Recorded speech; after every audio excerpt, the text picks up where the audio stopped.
Welcome to What to Watch Wednesdays, hosted by someone's favorite film buff, Nathaniel. I particularly love movies, and I want to share that with you. From the horrifying to the terrifying, the spine-chilling to the hair-raising, along with the straight-up disgusting, WWW is your place for all things movies. Stick around, and we'll leave you with a movie that will make your blood run cold.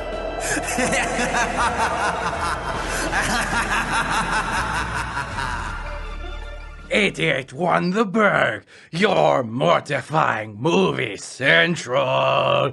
Welcome to What to Watch Wednesdays. My name is Nathaniel, the host of the show, and the dead have risen once more, as I am currently being possessed by the spirit of past radio. I do not know if I shall survive, but we shall move on from this minor inconvenience. As October nears the end, we've seen the horrors of the horror genre. No difference shall be found in the watch list for our show tonight, as we take a look at Halloween from 1978, the Texas Chainsaw Massacre from 1974, and A Nightmare on Elm Street from 1984. I must request that all listeners to the show put on your mask, grab something sharp, and strap in tight. But not too tight. 88.1 The Burg, your mortifying movie central. Welcome back to What to Watch Wednesdays. And for our first movie on the watch list tonight, we will be taking a look at Halloween from 1978, available to watch now on Plex with ads, or Zumo with ads, or Crackle with ads. Mainly, the main ways you could watch this movie would be on the ad-supporting services. So, for those of you unfamiliar with the basic premise of Halloween, on Halloween night, I know the movie called Halloween takes place on Halloween night, who would have thunk? On Halloween night, the psychotic killer by the name of Michael Myers returns to his hometown of Haddonfield, Illinois, and wreaks havoc, specifically on a innocent young teenager by the name of Laurie Strode, played by Jamie Lee Curtis, and we will get into her a bit later. First off, let me drop a bit of a bombshell. I don't like jump scares. This may seem like mildly unrelated, but we're talking about a horror movie, so it's perfectly related. Follow me here. I don't like jump scares. I'm very easily startled. I'm not a massive horror fan, as much as you may think I am, from the fact that I've talked only about horror movies for the entirety of October. It's not my favorite genre out of all the possible genres that exist. So let me tell you right now, when I say I can forgive a horror movie for the jump scares that it has, that should mean something. It should mean at least a little bit of something or an inkling of something or another. And it does. I personally do not like jump scares, except in Halloween. This is my one exception to that rule. I don't know how it happened. Maybe it's just because they aren't so cliche or set up. Maybe it's because they're well done, or maybe it's because after watching it for a second time, there was only one that really got me in comparison to all the others, where as in the first time around, I ended up jumping in my seat and jolting around and getting super startled about 4 times really badly. Whereas in this in the second time around, I only got startled like once pretty badly. And even after that, I was laughing really hard because I was like, I wasn't laughing because it was stupid. I was laughing because it was good. It was well done. It got me off the edge of my seat and kind of jumping up. And I was like, that was great. Round of applause, honestly. If I ever thought that I'd be applauding a jump scare, I would have called myself crazy. I don't know how long ago this would have had to been. Probably like more than a year ago. Let's just put it that way. So, starting off with that automatically high praise, now I'm going to go and do some minor things that don't that aren't really easy to praise with the original Halloween. Oh no, don't worry, there's only a couple things. First off, it's a bit wonky in the editing sector. I was trying to say section or sector, but it merged into secture. I don't know how that happened. But in the editing, it's a bit chunky, wonky. Again, there we go again. And the dialogue mixing is kind of bad. Scratch that. It's a little bad. Scratch that. It's pretty bad in certain aspects of it. One of the most notorious things that I always remembered for some reason was Laurie, the main character, played by Jamie Lee Curtis again, walking down the street, and she's like halfway down the block, and her dad comes out of the house and is like, "Oh, don't forget to drop off that key, daughter. I'm a real estate agent." And she's like, I don't even know how to quantify distance in this fit. It's like more than 30 feet away from him. And he just says it really quietly. He's like, "Don't forget to drop the key off." And she's like, "I won't." It's like, what? How did you hear him? How did you hear him? You didn't. You did not hear him. But aside from those nitpicks, I can forgive them just on the fact that I was engaged. I was on the edge of my seat. I was I was lying in wait, more so, ready for the next thing to happen. Even when I knew when Michael Myers shows up specifically, I was still kind of cringing in anticipation. And on a second watch, this is exactly what you want from any kind of horror movie specifically. If the impact isn't lost on you a second time, that means it's doing a good job. And I have also got to say, there are a couple things about Halloween that I absolutely adore. One of them that I noticed on this second watch through was specifically the cinematography. Weirdly enough, it's a lot better than I remember it being.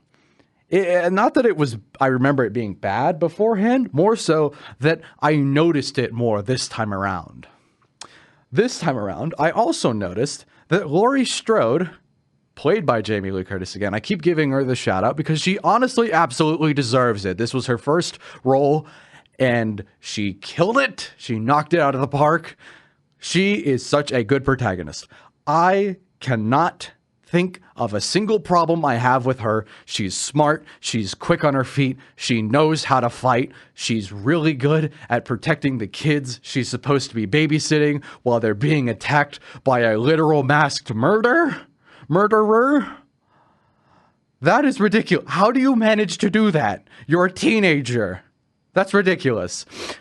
But mad props for her. But the thing I always knew on my first watch and on my second one, and the thing that I was so glad to have finally confirmed after watching it again, Michael Myers is probably one of the most horrifying villains I've ever seen in my life. I can think of maybe Hannibal Lecter, definitely Hannibal Lecter, who am I kidding? And Michael Myers are probably my top two villains. Just going off the top of my head. I can probably think of some other ones, but Michael, he really takes the cake. Dead, soulless eyes instead of regular human eyes behind that mask fill my soul with a sense of absolute dread over the monster that is currently attacking teenagers. He's like an absolute alpha predator animal.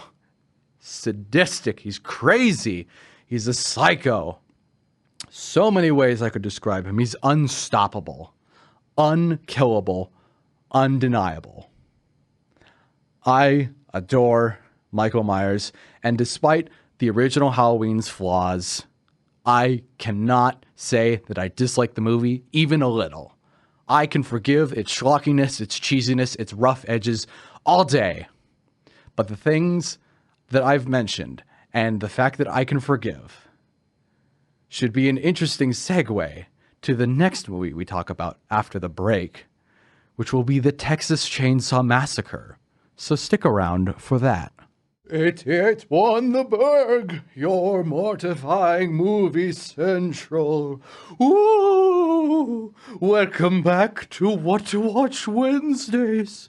I'm a ghost. I'm going to stop doing that. That's way too goofy to be talking about movies. Welcome back to What to Watch Wednesdays. For the next movie on the watch list tonight, we will be taking a look at The Texas Chainsaw Massacre from 1974. To give you the basic plot rundown, we have a group of about 5 young adults or teenagers, whatever the age is. They're on a road trip, and they take a detour. Oh, road trip through Texas. I should have mentioned that part, because it's called the Texas Chainsaw Massacre. What did you think? This was called the Texas Chainsaw Massacre, and it happened in Chicago? Bold of you to assume. But they're on a road trip, and they take a quick detour to a family farmhouse. And next door to them is a group of crazy people. One of them being this cannibal by the name of Leatherface. And they basically, one by one, go over to the next door house and get picked off, one by one. Okay. Now that I've goofed around for a few seconds here, for about a minute, I'm going to present probably the hottest take I have in regards to movies. I have some hot takes here and there, but this one, I might get flack for it. I probably will get flack for it. I think I will get flack for this, most definitely. I think the Texas Chainsaw Massacre is overrated. The original, I think it's overrated. I'm not talking about any of the remakes. I haven't watched any of the remakes. And honestly, if the first one is the best one, I don't want to watch any of the other ones, because I still think the first one is so overrated. Let me break this down for you, why exactly I think it's overrated, by starting with the things that I liked and I thought were quality things. First off, we have a really good color palette. We have an amazing texture with the way it's filmed. We have an amazing atmosphere that they definitely nailed that blends very well with the setting, and the cinematography looks really good, and the background music is good. And you may be wondering, what? Well, that sounds like a lot of it's pretty good. Let me tell you something. I have never once complimented a movie's background music. I'm partially stretching there, because I came up with atmosphere and setting as 2 separate things when they're really just the same thing. You can't have atmosphere without a good setting. That's how that works. So, I'm kind of stretching. On the flip side, I'm not stretching to find things I dislike about this movie. First off, in a horror movie, you're watching people get killed, specifically in slasher movies. I should have clarified, not in every single horror movie, but if it's a horror movie, why is nobody dying? This is ridiculous. In any slasher movie, you have to maybe feel sympathy, or kind of care, or care about one of the people involved in the, I don't know, being chased down by a massive maniac with a sharp object that's going to kill you, right? You're supposed to feel some sympathy or some, not empathy. You can't, I mean, unless you have the, you're supposed to feel like you don't want them to die. At least one of them you don't want to die. And I didn't have that with the Texas Chainsaw Massacre. I do not care about any of the characters. They are not as memorable as the ones in Halloween. Full stop.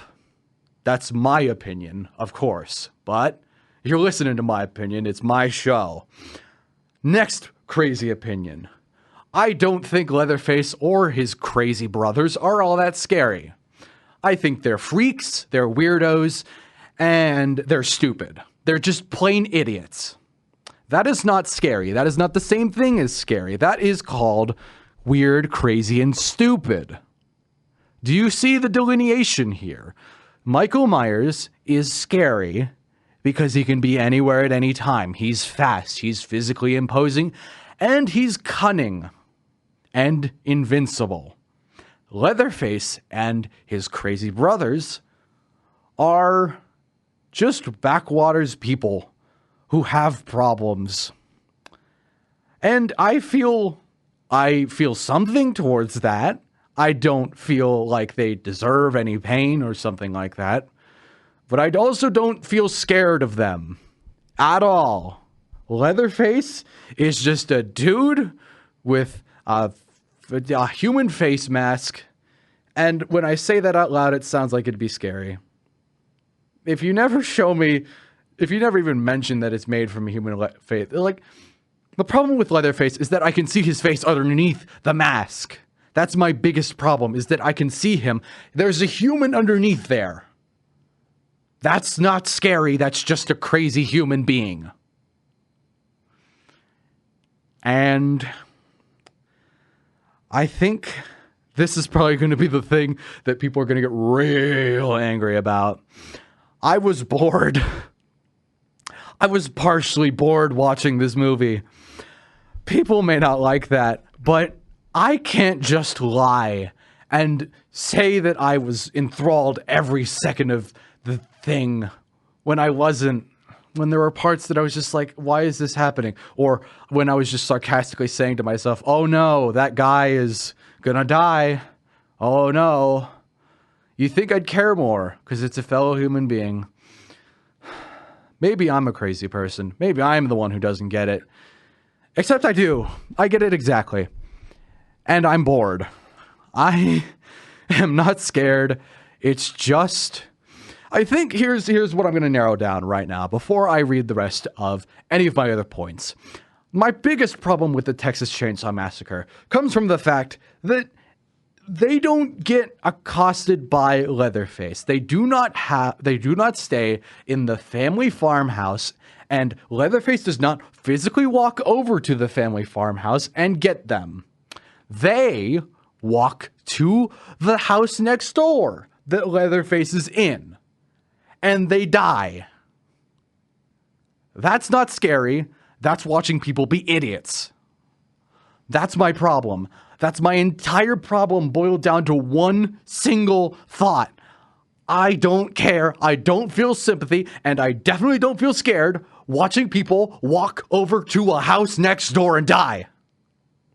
I'm getting so irrationally angry about this, but I have to pound this in. Otherwise, people won't think I'm being serious, or they'll think I'm not getting it or understanding it. I understand the entire commentary of Texas Chainsaw. It's meant to be about the vegetarian prophecy and how the meat industry is awful. I get it. But I'm not scared. Scare me straight, guys. Otherwise, it's not going to work, and I'm going to think you're preachy. And you know what? Texas Chainsaw doesn't work for me, and I think it's preachy. Also, the editing is downright atrocious. I could have forgiven it. I tried to give it so much grace. I tried so hard. I tried to think it's an independent movie. It's probably got limitations. It's probably got problems. It's probably got like something to work around. And then one of the guy who had the bell bottoms goes into the house and he gets attacked by Leatherface. And there's like 15 cuts in the span of 20 seconds. Not stylistically, sloppily. And I just go, no, I can't forgive editing this atrocious. I can forgive choppiness in the original Halloween. I can't forgive Texas Chainsaw for some of its most egregious crimes in terms of editing. Now that I have alienated my entire listening audience, ladies and gentlemen, please do stick around after the break where we'll jump into the next movie of the night, which will be A Nightmare on Elm Street. As a minor correction, the Texas Chainsaw Massacre is available to watch on Tubi. 88 won the Burg, your mortifying movie central. Oh man, I shouldn't have held on to that for that long. Welcome back to What to Watch Wednesdays. For our third movie on the watch list tonight, we will be taking a look at A Nightmare on Elm Street from 1984, available to watch now on Max. For the basic plot line, we have a group of teenagers, as it always is, who are menaced by a crazy person in their dreams. A deadly spirit who can control the dream, and if he kills them, it kills them in real life as well. What's the name of this man, you may be asking? Freddy Krueger. Oh, that's such a good name, honestly. I really like Freddy Krueger. I just think, although I could always think of Freddy as federal, it's crazy how that works out. I'm going to stop waffling about and get to the point. I like Nightmare on Elm Street, but I only like it because it has Freddy Krueger in it. And I think it's good because it has Freddy Krueger in it. If it didn't have Freddy Krueger in it, it would suck. Because there's not much else to latch on to. You've got dumb teenagers doing dumb things, and right in the middle of that, you've got this crazy person who haunts their dreams. The crazy person who's haunting your dreams, that's the interesting part. The teenagers, not so much. All they really do is make out and do a little bit more than make out. And that's about it. Great. Okay, round of applause. I think the reason that I remembered this movie specifically is because for such a high concept idea, a madman haunts your dreams and can kill you in them, and it kills you in real life. You got to understand that concept kind of has different effects depending on how much you dream, what you dream about, what your dreams are like. For me as a person, I have very vivid dreams, extremely vivid dreams that tend to be very odd and very, very hard to explain or even remember when I first wake up because of how strange they can be. So the concept of a person that haunts my dreams quite literally and can kill me in my dreams quite literally, and it kills me in real life, I would not be able to control. I can't lucid dream. When I'm in my deep sleep, I'm at the whim of my own mind. And if Freddy Krueger took control of that, I would not last an hour, maybe not even 30 minutes. Now, in comparison, I've heard one person mention when talking to them about Nightmare on Elm Street and why I thought the concept was so good. They said to me, I don't exactly have REM sleep all that often. I don't dream that deeply. And I never thought of it from that perspective because with that in mind, it's very dependent on how much you can control your own dreams and how much Freddy could control if he was actually real. It's just an interesting thought experiment, and it's something that I like to kind of kick around in my head.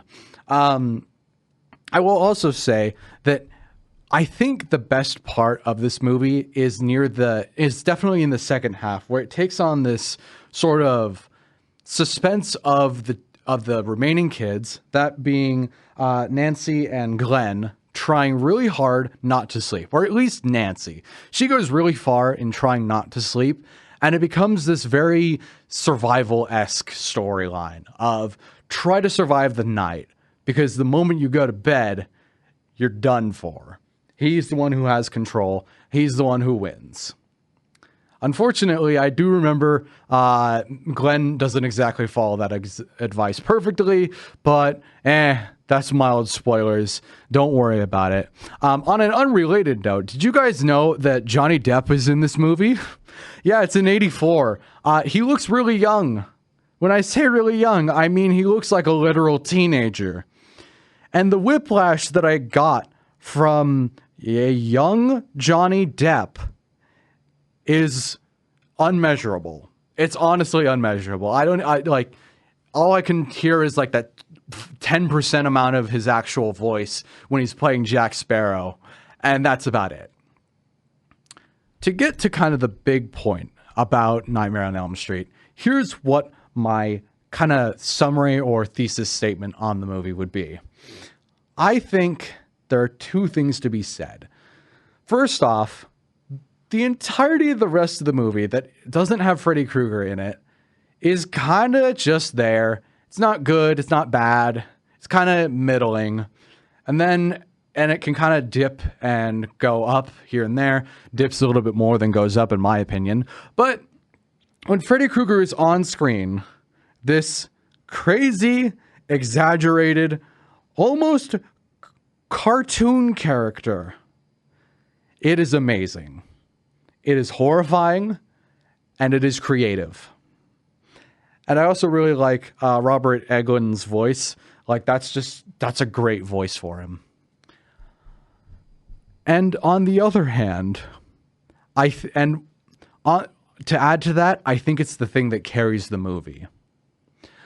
Now, here's the thing to keep in mind. I haven't seen any of the other sequels to things like Texas Chainsaw or the Halloween sequels or any of the sequels to Nightmare on Elm Street. Because none of them give me the sense of wanting enough more to watch the sequels. What do I mean by that? You know the classic saying where a good movie should leave you wanting more? A Nightmare on Elm Street definitely gives me that. It leaves me wanting to see more of Freddy Krueger. But that feeling of wanting more is not enough if it were measured to want to watch a sequel movie. An entire sequel movie that is over an hour, my desire is not that strong. So where does that leave us? Well, it leaves us with a movie that works through and through when watching it. That's the best thing I can say about Nightmare on Elm Street. It works. And you know what else has worked? This entirety of the month of October, we are currently going to be closing out the month of October tomorrow, more specifically, Halloween night. Hope everybody's festivities are great. That's all for What to Watch Wednesdays, by the way. I haven't made that official in my wording yet, but tomorrow night is Halloween. Please be safe. Please have fun, and do, if you so dare, watch a horror movie. I know I will be doing that exact thing, and the spirit of the radio has resurfaced. So I'm going to let him take over for our final closing period for the month of October 2024. Be sure to follow What to Watch Wednesdays on Instagram at What to Watch Wednesdays, all one word, no caps, no spaces. Please do tune in to What to Watch Weekends this Saturday from 8 to 9 p.m. here on 88.1 The Burg. Same time, same place, longer show, more movies. Thank you all once again for listening to What to Watch Wednesdays. What to Watch Wednesdays shall return next Wednesday here on 88.1 The Burg at 8 p.m. as always. And with that... Have fun, everybody.